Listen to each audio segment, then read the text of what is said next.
Hello and welcome to the June edition of Community Connect, brought to you by the Marshall Area Chamber of Commerce. This month's guest is Jennifer VanKeulen. Jennifer is a life coach for Jennifer VanKeulen Coaching. She's an author of the Timeless To-Do List. Thanks for being here. Thanks, Brad, for having me. Absolutely. Let's talk about all the good things that happened in May. It was another really busy month. So the Power of the Purse United Way fundraiser was on Thursday the 9th. I was told it was a great success. I don't normally go to the Power of the Purse event. My wife was there. Jennifer has gone in the past. It's a fun event usually, doesn't it? It is. It's a great time. Yeah. Yes. And it's a great fundraiser for the United Way. Thanks to everybody that came and the amount of volunteers that went into that event as well. The annual Spring Vendor Market was at the Red Baron Arena on Saturday the 11th from 9 to 3. This is the day before Mother's Day, and I saw a lot of people there shopping for their mothers and their wives for that weekend.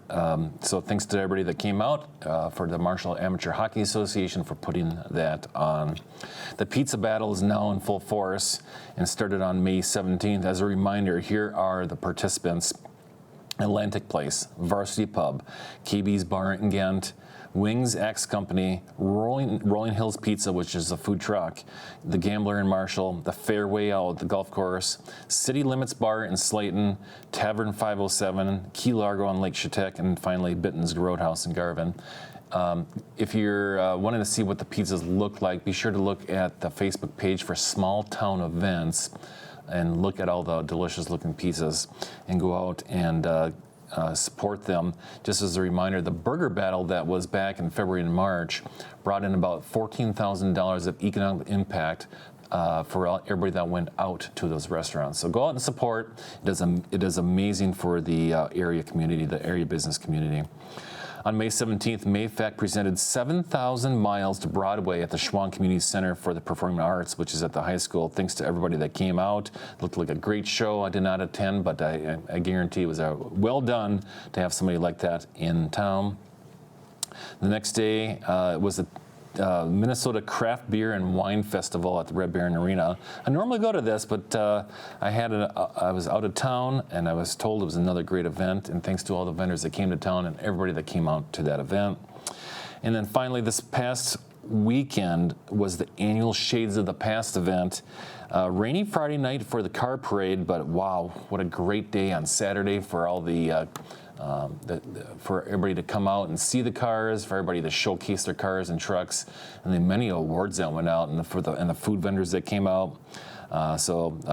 Really fun time. Hopefully people were able to get away from some of the grad parties and go out to the Shades of the Past event. And finally, on the chamber side of things, thanks to everybody who came out and traveled to Balleton to the CEO trade show that was on the 22nd. These high school students, juniors and seniors that worked really hard all year long, and they set up to be at the trade show. Thanks to everybody that made the trip, and good job to the Marshall High School and Slayton School and Tracy School. Of course, I just had a couple of them on last month as my guests. So a lot of things going on, Jennifer, in May. Again, this month's guest is Jennifer VanKeulen. She is a member through her company, Jennifer VanKeulen Coaching, but has also authored a book called The Timeless To-Do List. So let's ask a couple questions about this, Jennifer. Yeah. First, let's just go right to it. What is a timeless to-do list? Okay, so we all have to-do lists that we have to go through and check off all the boxes, right? So what's different from a regular to-do list, which is a task list, a timeless to-do list is a way of operating from values. So it's value-based when you're doing your to-do list. So most people, they put things on their to-do list that other people think they should do, or maybe things that they think they should do, but they don't really want to do, or they don't understand why they're doing it. But very seldom do we look at what really matters to us when putting together a to-do list or a normal task list. Mm-hmm, mm-hmm. And I would say that most people already know what matters to them. Don't you agree? Well, I agree that most people think they know what matters to them on the surface level. So when I ask people what matters to you, they'll tell me, my job, my husband, my kids, my family, my church, and my faith. And when I ask them further than that, to go a little bit deeper, what matters to them beyond those things, they don't have anything else to consider. So that's what the book does. It gets to the heart of what truly matters to them versus what they think they should be doing. Mm-hmm. So you heard a little bit of background of the timeless to-do list. How did you come up with the idea? You kind of talked a little bit about it. Yeah, so it's part of what I tell people is so many times people will share things with me about their stories or their problems that they have in their life. They just want someone to talk to. But sometimes when, like for example, I met a man at a hardware store, and we were just talking about our projects that we like to make using, that's why I was at the hardware store in the first place, is to get stuff. But we were talking about how we are perfectionists, and he shared with me that he had just lost his wife, and he was telling me a little bit about her health struggles towards the end, but in the end of the conversation, he just said, but that doesn't matter. And I started to just wonder if he realized that his wife's life did matter. Absolutely. Or maybe he thought his grief didn't matter, or, so I just got to thinking about my own struggles and how sometimes we don't have a way of getting out of the rabbit hole. So that's kind of what brought me to life coaching, and to begin with, is my own silent struggles. But this framework has given me a way to teach others how to use the framework in order to overcome their struggles in life, because we all have struggles. Certainly. And let's talk a little bit about the framework. You've mentioned that a few times. Inside your book, Reframing What Matters, you have a section on that. How did you come up with that framework? Okay, so back to the silent struggles that I had. We as humans don't want to bother other people with our problems, so we keep them inside, and that's exactly how the problem gets worse.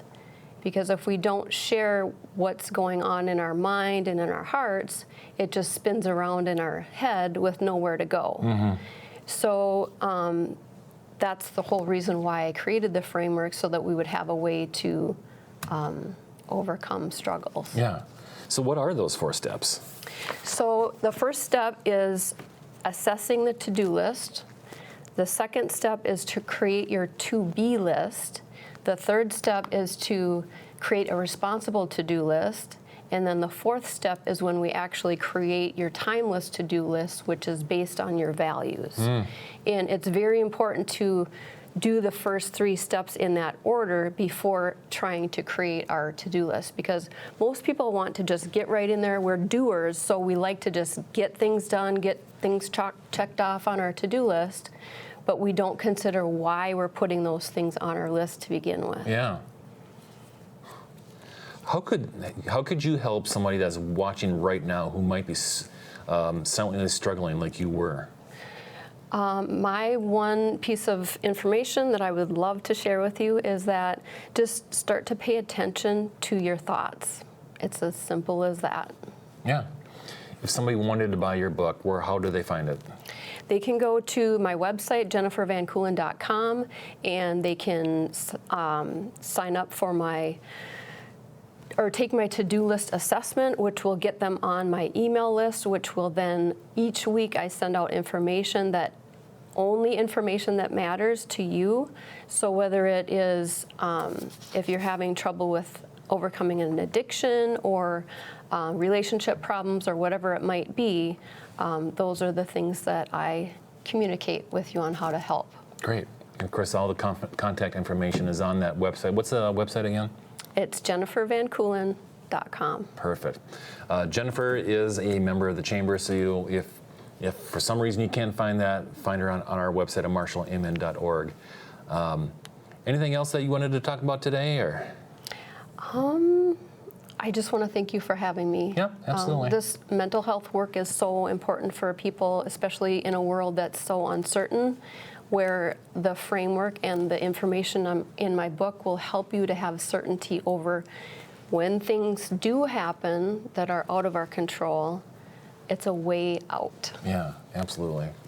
Very important information. Especially the last 3 or 4 years, mental health has been such a struggle. Of course, May is Mental Health Awareness Month. Very important stuff, and I appreciate you coming on today and talking about everything you did, and of course your book as well. So. Thank you, Brad. Yep. Let's talk about what to expect in June. There's going to be a lot going on as well. The Marshall Municipal Band Concerts will kick off their season on Wednesday, June 5th. This is the band shelter at Freedom Park, or Liberty Park, sorry, and will run through July 17th. The concerts will start at 7 o'clock. The July 4th concert will be held at Independence Park at 7:30. So, Mega Bingo, sponsored by Marshall Festivals, is this Thursday at the Red Baron. This is adult-only bingo night will start at 6 o'clock, but the doors will open at 5. Food and cash bar will be available. This is the second year they have done this out at the Red Baron Arena. That same night at the museum, the Lyon County Museum, there will be a dedication ceremony for the Joseph Amato Research Center. He will give a talk on how Southwest Minnesota became home, 40 years of living in and studying a place. The talk will be based on his forthcoming autobiography. This all starts at 6 o'clock at the Lyon County Museum in downtown Marshall. Speaking of the museum, the escape room is back, but this time it'll actually be at the museum. Last year it was at the Lyon County Fairgrounds. Go to the museum website, register your group, and also look for available days and times. I believe the groups are looking for about 4 to 5 people, and those the times that they have available are usually on Friday afternoons and Saturdays. So go check that out. On June 21st, the David Drown Golf Classic 5-person team tournament will be held at the Marshall Golf Course. This is really one of the most fun tournaments all summer long. It goes to support the SMSU student athlete scholarships right here on campus. One of the largest gatherings in Southwest Minnesota that a lot of people don't even realize is Vicky's Camp and Country, which is held out at Redwood Falls on June 27th through 29th. Sawyer Brown, Jody Messina, Easton Corbin, Cooper Allen, plus many other talents will be on stage. Get your tickets at vickyscampandcountryjam.com. If you have ever been to We Fest up in Detroit Lakes, this is our version, probably not as large as theirs yet, but hopefully someday it can get that large. All these events in June can be found at marshallmn.org, and also take a look at the events regionally at the visit page at visitmarshallmn.com. That's it for June. Thanks again for tuning in to the June edition of Community Connect, and thank you to our guest, Jennifer VanKeulen. Thank you. Yep, we'll see you in July when we have Dave Olofsson with the Morning Rotary Club and Aaron Ziemer with the Noon Rotary Club, and talk about all the things that the Rotary is doing in the Marshall area. Thanks again for watching, and we'll see you in July.